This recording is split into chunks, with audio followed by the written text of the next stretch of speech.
Can't tell you how stinking awesome it is to be here with you guys. We are beyond excited to be with you. For those of you who don't know who we are, my name's Kevin. This is my wife, Beth. We used to attend this church about 5 years ago now, and are excited to be back worshiping with you guys. And I just got to say this. You guys did an outstanding job of finding a much better replacement for your music leader. I had to take that shot at you. I had to get it in. All right. No, but man, alive, how things have changed, looking out, just seeing faces that I don't know. That's awesome. That's awesome. And even I got to meet Brother JD as he came in today, and he mentioned this morning he's celebrating 13 years of salvation today. And that's something to give God praise for.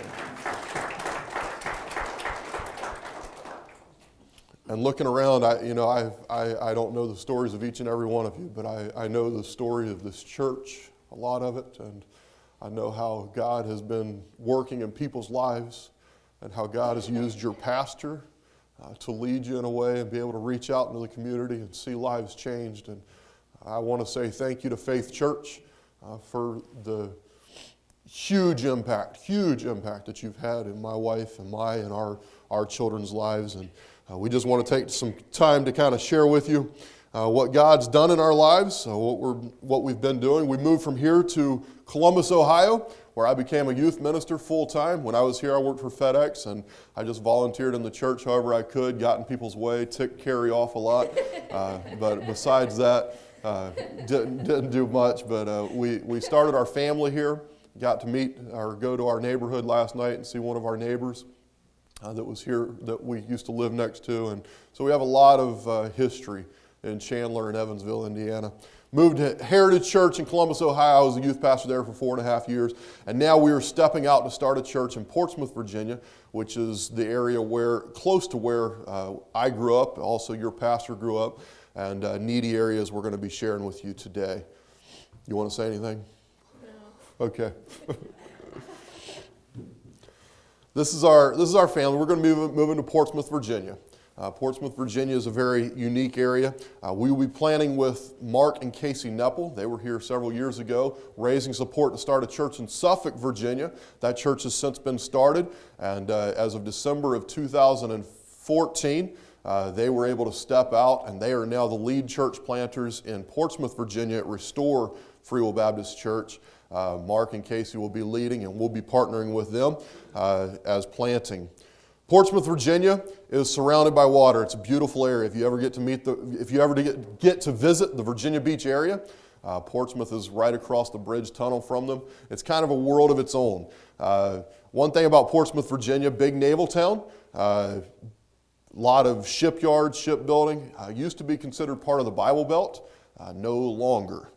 These on the screen here, you see churches. These are churches that are for sale in Portsmouth, Virginia. Free Will Baptist used to be pretty large in the area. I actually forgot to put the picture on, but took a picture of one of our church buildings that used to be Free Will Baptist. Is now an Independent Baptist church. Huge facility, 3 separate buildings.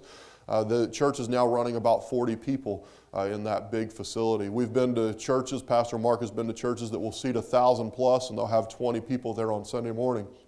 So Portsmouth used to be considered a Christian area, but no longer. And so what's happened is God's kind of been pushed to the back burner. And so what I ask people whenever we see this as a Christian, when I drive by a church and I see a for sale or a for rent or a lease sign in the building, as a Christian I look at it and I think, oh, how sad. If I know that it's not for them moving to another facility, how sad. But as an unbeliever, what does that say to them? And to me, it just screams, is God relevant? If churches are closing doors, is God relevant in the society? And I truly do believe that God is relevant. And we want to be able to go into Portsmouth and be able to do what Faith is doing here in Chandler and be able to point out how God is relevant and can change lives. We want to see people who are on drugs. We want to see people who have committed crimes, murder, whatever it is. We want to see their lives changed and see them be able to come back to Christ. Like you said, it's not a nice place to live. Like you guys knew, we came from Virginia Beach. In that area, you think of tourists and you think of nice buildings, and it is beautiful in Virginia Beach and Norfolk areas. And that's my only little world. When we lived there, I only stayed in that little safe area. And when we drove around for the very first time, it was like I stepped into a different planet in Portsmouth. You go across a tunnel or across a bridge, and it truly is a different world there. When Mark called us and said, will you pray about going and starting this church, my words immediately to Kevin were, they don't need another church. This is the Bible Belt. They don't need other places. We could go to another state. And I truly, I'm honest with you, that's the way I felt. And the more we prayed about this, the more we researched, the more we visited there, it was like the Lord was saying, this isn't the Bible Belt anymore. They have pushed God away. If you guys look at this statistic, these statistics here, there's murder, there's robbery, there's burglary. And if you see that blue, that dark line, that is the Portsmouth. That's the percentage of crime that happens in Portsmouth. The red line is Virginia, and it's relatively a safe state. If you look at the green, which is the national average, that slide kind of scares me. I'm a fearful person to begin with. And you say, what in the world? Why are you guys moving your family there? We've had so many people come up to us and say, you guys be safe. You get an alarm system. You guys get a dog. And thankfully, we found a house in a safe area, but it's true. Like when you look at this slide, it is scary to think about the crime and how it is. And I think we read just recently, it's still the most unsafe city in the state of Virginia to live in and to raise a family in. And some of you guys, your faces are, your mouths are open, and it's funny because I did the exact same thing when Kevin showed me the slide in front of people. My mouth just completely dropped open. But I know God can change this city. I know He's done it, and I've seen it in my life. I've seen it in my family's life, and you guys are a testament to that. And this city needs Christ. And this is a case in point as to what happens when God is taken out of some place and out of a city. It's true, that slide He showed you, those slides, those churches, we pass them all the time. They're empty, and they have for sale signs, and it's sad, and it's tragic. And they need the Lord. They need a church where they can see that and experience God's love. And then along the lines, a lot of people ask, well, why Portsmouth, Virginia? Well, we see that there's a need, but the other thing, we see that there's people. If you look at the circles here, there's a yellow circle, red circle, blue circle. Yellow circle represents 5 miles of where we're planting the church. There's 243,000 people that live within that area. The red circle is 7 miles within, 393,000 people. And then the blue circle represents 609,000 souls living within the impact 10 miles of where we want to plant this church. That's a lot of souls. And what I also ask people is, maybe God blesses and maybe we see this church boom into 2,000 people. I don't know. I'd love to see it. But if we have 2,000 people attending our church, what have we done? Not a whole lot. With 609,000 people as the opportunity for us to reach, 2,000 people is not huge, but it's a start. And we pray that we'll be able to go in and be able to start this church and then be able to move another 30 miles down the road and start another church and start seeing God make an impact in this area. Another thing about this area is, I told you earlier that it's surrounded by water. The only way in and out of Portsmouth to get to any kind of real jobs, unless you're heading out of the Hampton Roads area, is over bridges or through tunnels. And so what they have done for Portsmouth, and I could tell you all kinds of stories that are going on in Portsmouth right now. It's a crazy mess, from the mayor to the sheriff to everything. But they have put tolls on all the tunnels and even bridges going back and forth across the water. Those tolls are $3 if you don't have an easy pass. They were $1.25. They just went up this year to $1.50. I just paid a bill because we moved, and our Ohio tags that got sent to Ohio, by the time it got back to us, I paid a bill to go through 3 times. It was $96 because of the late fees. So what is that doing? It's keeping people in Portsmouth or out of Portsmouth. And so what it's doing is it's giving us a prime opportunity to be able to talk to people in Portsmouth and say, look, we're not inviting you to come across the water and pay a toll. We're inviting you to come right into your neighborhood and learn about God and how He can change your life. And so that's just another opportunity. Now the cool thing about this is when we used to share this, we had to share what we were planning on doing. We are ready to launch January 31st, and we've already had some practice services and everything, so we're going to get to tell you about that. But right now, I want Beth to have the opportunity to introduce our family to those of you who don't know us and the extra one that those of you don't know yet. If it will pop up. Well, some of you guys know, we do have 3 children. Bailey, she is now 7. She's a sweet girl. She loves the Lord. She takes a lot after Kevin in the fact that she meets no stranger. We're out to eat. We are at the mall. We're walking. And she talks to people. She puts me to shame. She's burdened for the people that she visits. And when we lived in Ohio, she would take tracts and she would knock the doors in our neighborhood. And just because she's like, the people need to know about Jesus, Mom. And it makes me feel bad because I'm always like, oh, I'm too shy to say something to somebody.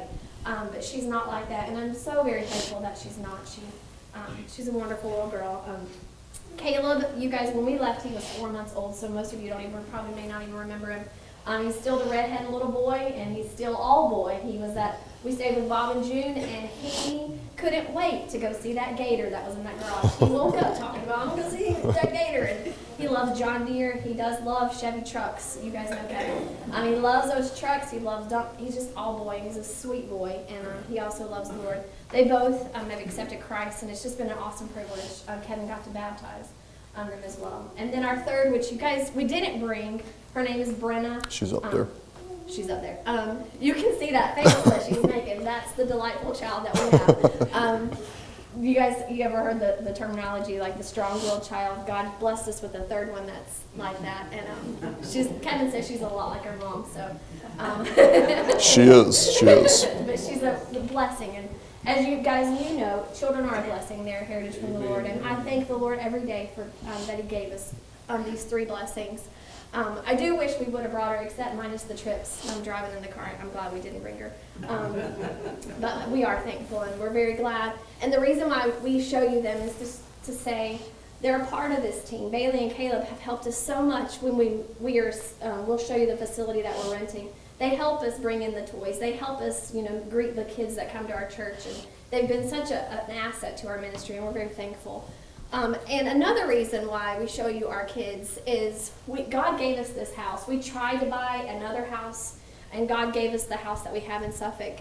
And the reason why I know it was because the neighbors that He gave us, they need the Lord. They are far from the Lord. They grew up in church, and they're very far from God. And their parents have even said, we've been praying that God would send you neighbors. And we've been praying that God would give us neighbors to be witnesses to. And it's just amazing. So we talked about it in Sunday school. When you look back at your life and you see how God has moved you and placed things in your life, it's just amazing. And my children, I point it out to them all the time. See what God did. See what He did here.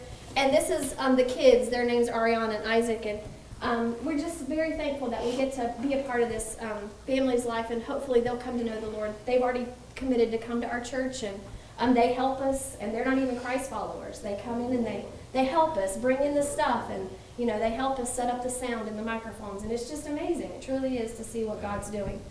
So pray for this family. You think, and I can never forget them because the dad's name is Abraham and the son's name is Isaac, and they're not Christians. So it's just kind of funny, but they're fun. They're nice people, and we're just very thankful. This is another thing super dark to see, but we've given opportunities to be out in the community. And Kevin said we learned lessons here. And it's true, we learned so many valuable lessons while we were here being laymen in the church. But one of them that Kevin will say, he says it all the time, that Daniel gave him a heart, and you guys gave him a heart for outside the church. To see people come to Christ outside of these walls. And we're not a country club. We're not a place where we come in and soak up the gospel. We share that gospel. And so this is an opportunity that we have taken, and we've been able to do that here in Virginia.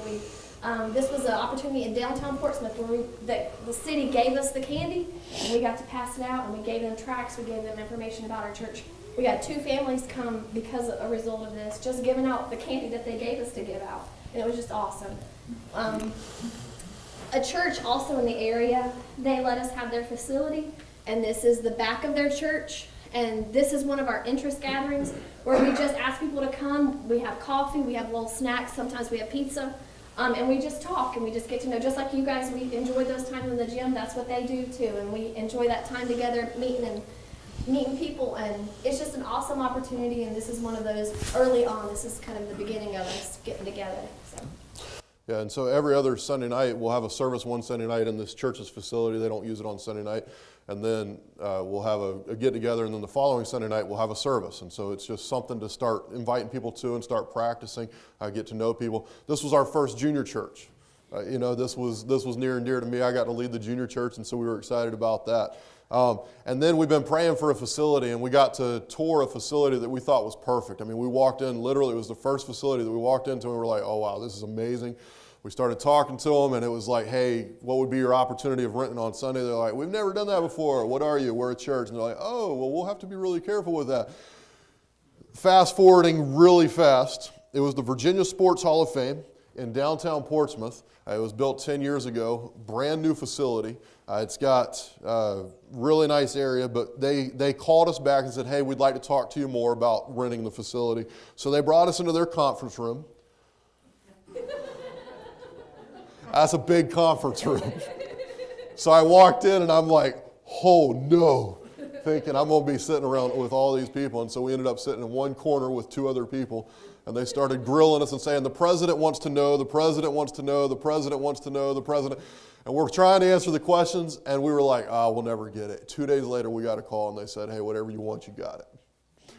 Now, we are paying rent to use this facility on a monthly basis, and it costs some money. But here's one of the rooms that we're able to use.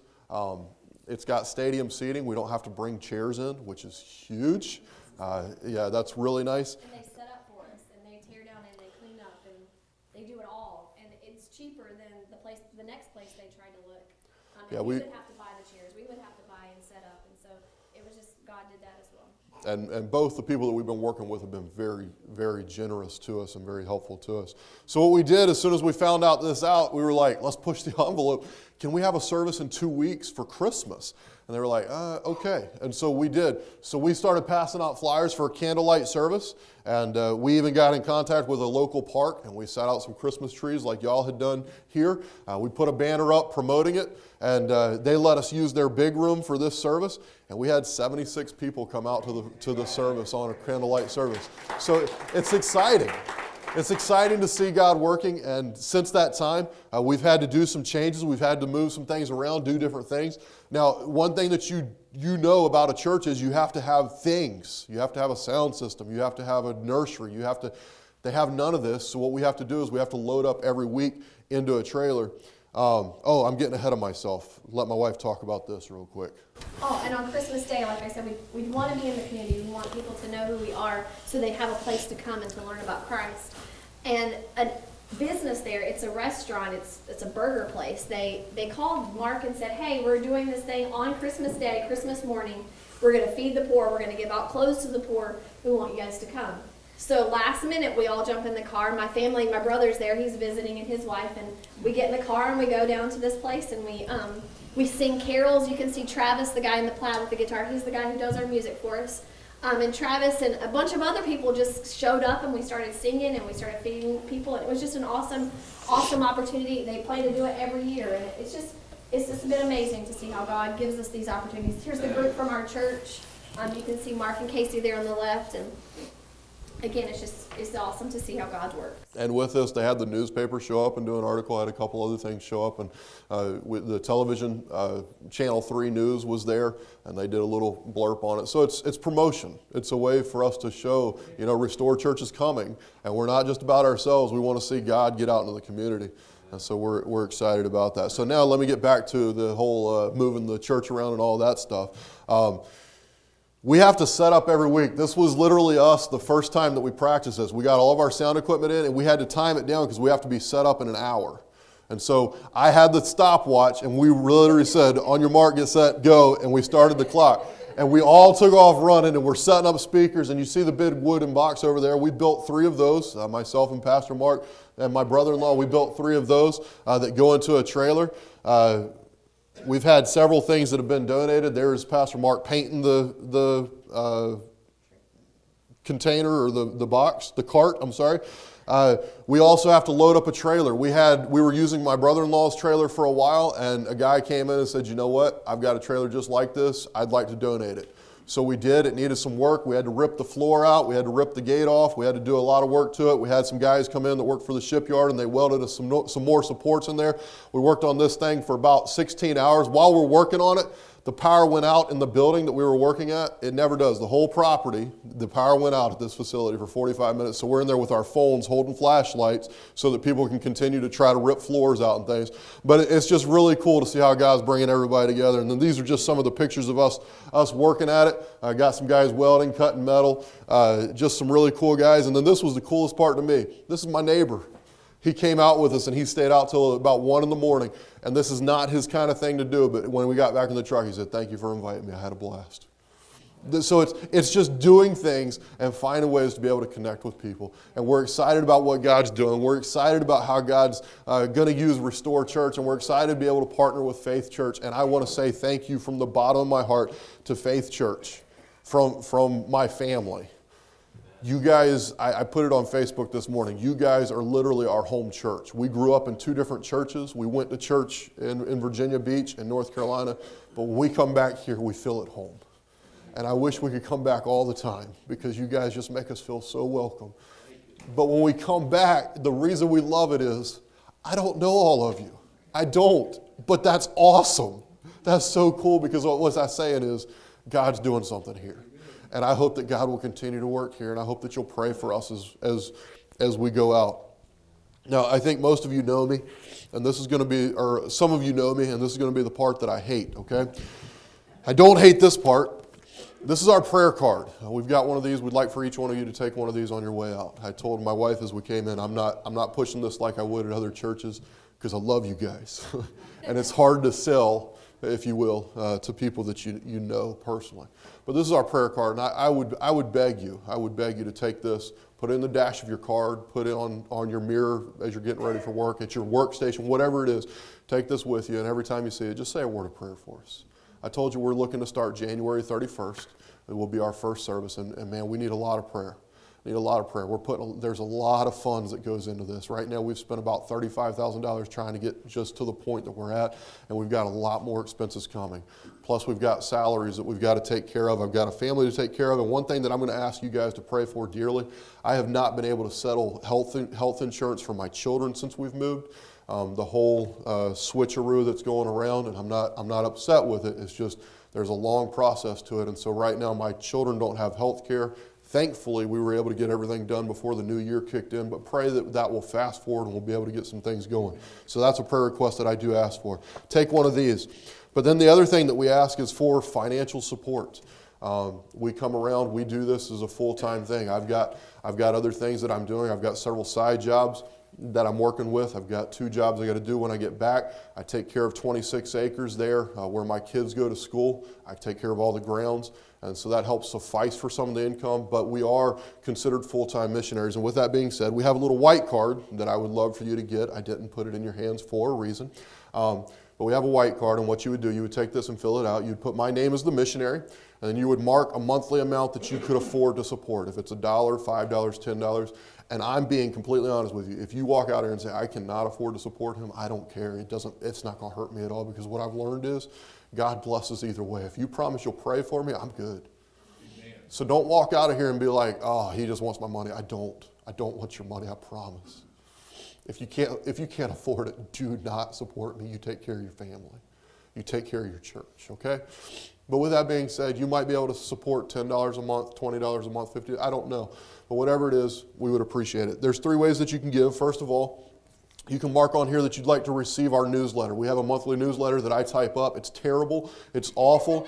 But I'll put some good pictures in it from time to time, and you'll enjoy those, I'm sure. But I would love to send one of those to you. You can do that, and they will send you an envelope, and you can take your monthly support, and you can mail it in through the envelope that would come in that newsletter each month. The other way is through your church. You can simply write a check and you can earmark it to Kevin Bass, and Faith Church will send it directly to North American Ministries, who handles our account, and they will take and they pay our salary each month plus all the expenses. We just bought a keyboard, several other expenses as I've already mentioned. We take those expenses out of the funds that you give, so it's a way for you to support. The final way, and I did not bring a mug up here this morning, and I do apologize for that, is through automated draft. You would fill this card out the exact same way. There's a spot on here where you would mark, and it says, yes, I would like North American Ministries to draft my account each month. If you will do at least $10 a month, we'd like to put a mug in your hand. Now, I understand that you can go to Walmart and you can buy 5 mugs for $10. I get that. Well, I'm not saying that you need to rent this mug and we're going to take it away if you stop supporting us. I'm not saying that. But we just want it to be a way, and I had a guy call me as I was getting ready to leave on Friday, and he said, hey man, I just grabbed the coffee mug and thought of you, and I gave you a call and just wanted to let you know I was praying for you. That's what we want. As you're drinking your coffee, your tea, your milk, whatever it is, as you grab that mug, we want you to be reminded, hey, I support this work, and I'm going to be praying for them. That's all I got, okay? I'm going to speak here about what the Bible has to say real quick, but as far as Project Portsmouth goes, that's what I'm going to share. I would love to talk to you after service and share as much as you want to know. I'll tell you anything you want to know. But what I want you to know right now is that I love each and every one of you in here in a way that I cannot express. It was so exciting to be able to drive back and come back and see you guys where our ministry, if you will, started. You guys were key and instrumental in training us to be able to do what God has done. We live now 14 miles from where we bought our first house, 14.5 miles. Why in the world do we have to move to Indiana where it's so stinking cold you can't find enough coats to stay warm? Or Ohio where it's the exact same? Because God puts out stepping stones for us, and He wants to see if we're willing to follow. And we've looked back and we've been able to see. And I want to say thank you to those of you here who Pastor Daniel talks of so highly. There are so many of you here that you don't know the impact that you make on Pastor Daniel just by serving, by being a part of this church, by giving him thank you notes, he and his wife, and taking care of them. And I'll say this about your pastor. I was talking to one of my buddies. I've never seen a pastor come into a church of this size, and I'm not knocking the size, I promise you, because you guys are killing it right now, and do what he's done. Amen. A lot of pastors would come in and they'd make the visits to the people in the church, but your pastor has gone above and beyond. And that's not something that I forced him to do. That's not something that you forced him to do. That's something that God is using him. And you need to support your pastor. Support your pastor. Encourage your pastor. He needs notes. He needs to know you love him. He doesn't need to hear the negative all the time.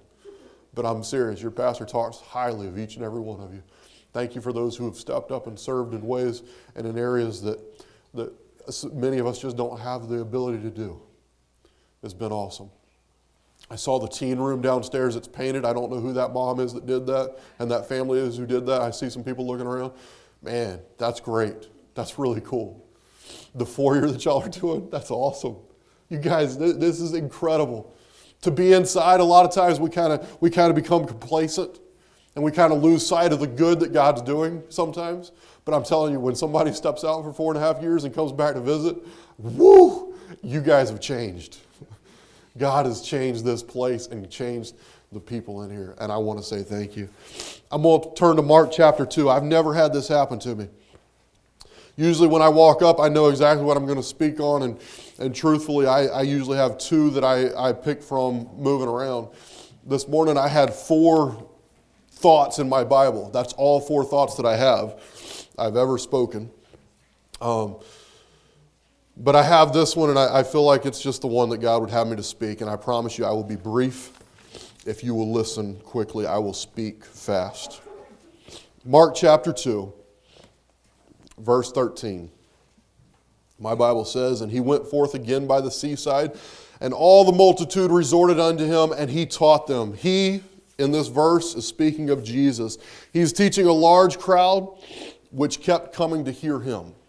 But the thing that I love about this, the thing that I learned from Faith Church, the thing that I learned from even Pastor Daniel, it's amazing how when you look to Scripture, you see how Jesus did the ministry and how he set an example for us to do it. Do you see where he was teaching the crowd? By the seaside. And it said, "And the multitudes resorted unto him." A lot of times we as churches, we become so bothered that we can't get people in the door. Why can't people come in? Why can't people come in? Well, Jesus tried that. He went to the synagogue to start with. He went to the church to start with, and you know what happened? They didn't want to hear what he had to say. So Jesus said, that's fine. That's totally fine, because you know what? I know that there are people that need to hear what I have to say, and there are people that want to change their lives, and I'm going to go find them. And so he left the church building, as it were, and he went out and he found the multitudes. And the Bible says the multitudes resorted unto him because he had something that they needed. Verse 14, and as he passed by, he saw Levi the son of Alphaeus, or Matthew, sitting at the receipt of custom, and said unto him, follow me. And he arose and followed him. Now Matthew is a tax collector. We can talk about how tax collectors are bad and all that stuff, but that's not what I want to get at right now. Tax collectors are numbers guys. Numbers guys are guys who have to see it on paper before they're going to believe it. They like to list out the pros and the cons before they make a move. Are you with me? Any of you like that? You want to see the pros and the cons before you do something, right? Okay, you're with me. I'm like that in some ways. Matthew is that guy, but the Bible says that Jesus walked by and said, follow me. And what does the Bible say? It says that Matthew followed him. How many of us make a list of, well, God, I know you want me to do, but hang on, let me see how this is going to affect my life first, and then we'll talk. No, Matthew just said, you can change my life? Absolutely, I'm in. And he followed him. Let's move on. I told you, I move fast. Verse 15, and it came to pass that as Jesus sat at meat in his house, Matthew invited Jesus over to his house. Many publicans and sinners sat also together with Jesus and his disciples. How many of you in here would be considered a publican or a sinner? Okay, thank you. For there were many. And then it says, and they followed him. That's exciting. Matthew invited his friends who were publicans and sinners. Matthew said, I'm a sinner. God saved me. I'm going to invite some more sinners and see if God will save them. The Bible says that they came in, and what happened? God saved them. But now let's move on. This is the sad part. And when the scribes and Pharisees saw him eat with publicans and sinners, they said unto his disciples, these are the guys that are learned of the law. Man, they know the Scripture inside and out. You could not stump them on Scripture. They knew it. They were learned. They were educated. And who do they go talk to? The disciples. If we can get some doubt in the disciples' minds, we can really work this thing out. A lot of times that's how it works. The devil likes to come in and work on us and make us doubt. Oh, come on. You're not really as good as you say you are. You know what you thought yesterday? You know what you said to that person at Walmart? Come on, you're not. They go and they talk to the disciples. And they say to him, how is it that he, speaking of Jesus, eateth and drinketh with publicans and sinners?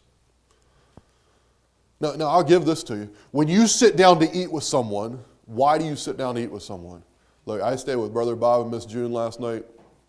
They know how to take care of some guests. If you're ever hungry, you need to go see them. Because we walked in the door and they're like, have you eaten dinner? Because we just happen to have everything.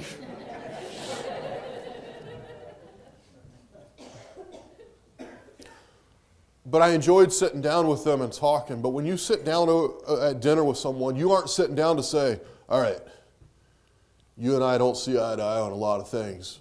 We need to keep it that way. What are we going to argue about next? No, you're sitting down for some kind of compromise or to become closer to each other. So when Jesus sat down with the publicans and sinners, he is sitting down and saying, you know what? I want to be on your level.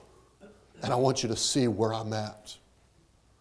And now the Pharisees are calling him out on it. And they ask the disciples, how is it that he eateth and drinketh with publicans and sinners? Verse 17. I love this.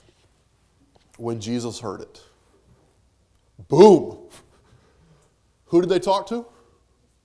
The disciples. They asked the disciples. But then the next verse says, when Jesus heard it. Jesus knows what's going on. Jesus is not going to leave you hanging out. God's not going to leave you alone. And whenever you're being tested and we're like, God, where are you? I can't make it through. God's like, you got this. And as soon as you slap the devil in the face, I'm going to send him running. I got your back. When Jesus heard it, he saith unto them, they that are whole have no need of the physician, but they that are sick. I came not to call the righteous, but sinners to repentance. You know, if Pastor Daniel would have come in here 10, 11, 12 years ago, if he would have come in and said, you know what, I'm just going to keep preaching to those who are faithful. We'll keep preaching to those who are faithful. We're going to keep preaching to those who are faithful. If we had that mentality, I'm going to keep hanging out with those who are those who love God. At what point do people learn about God's love for us? Come on. Jesus said, I didn't come to seek and to save those who are righteous. I came to seek and to save those who are lost. My father-in-law, many of you know him, some of you have asked about him even today.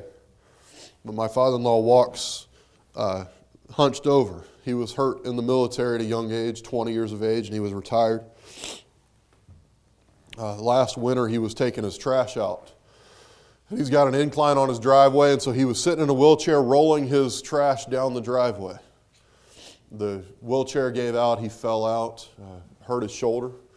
So fast forwarding the story really fast, he went into the house and his wife told him he was going to the emergency room, and he's like, no, I'm not. And Beth called and said, yes, you are. And he said, okay. Went to the emergency room and took x-rays of his shoulder. The doctor came in and said, Mr. Harrell, I don't know what the problem is. Just give it some time. I know it hurts, but there's nothing wrong with your shoulder. So he gave it some time. He went home, gave it some time, and kept hurting. So Miss Harrell came in and said, we're going to go see a specialist. He said, no, I'm not. Beth called and said, you're going to go see a specialist. He said, okay. I do the same thing, if you were wondering. He went to see the specialist. They took the same x-rays, same pictures, same scans. Specialist came in and said, Mr. Harrell, it's no wonder that your shoulder hurts because it's broken. Now, we can talk about doctors and healthcare and all that, but we're not going to do that because Kara is a doctor and I don't want to get in trouble. Different field, true.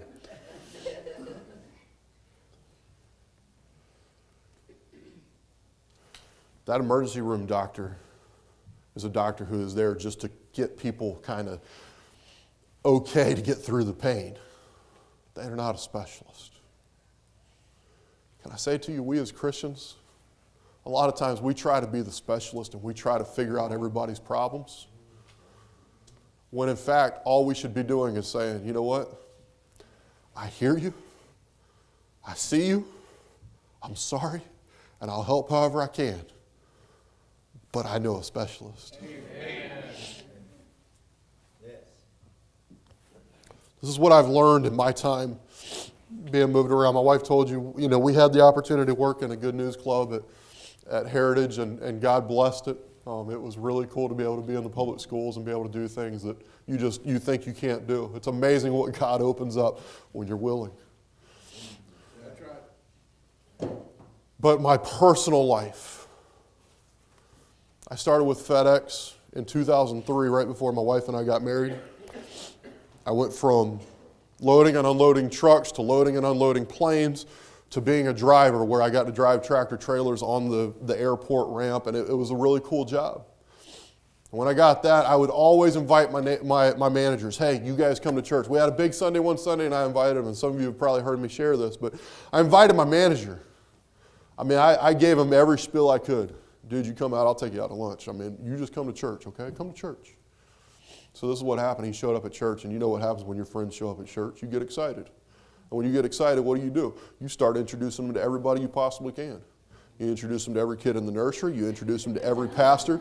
You introduce them to, anybody that walks by. Hey, I got to introduce you. So my manager's there with his wife, and I introduced him to everybody I possibly could. I went to work on Tuesday morning, 4 a.m., and I walk into the break room. We're getting ready for our meeting, and my manager walks in and he said, hey guys, I got to tell you, I had the opportunity to go to church with Kevin this past Sunday. And I was like, yes.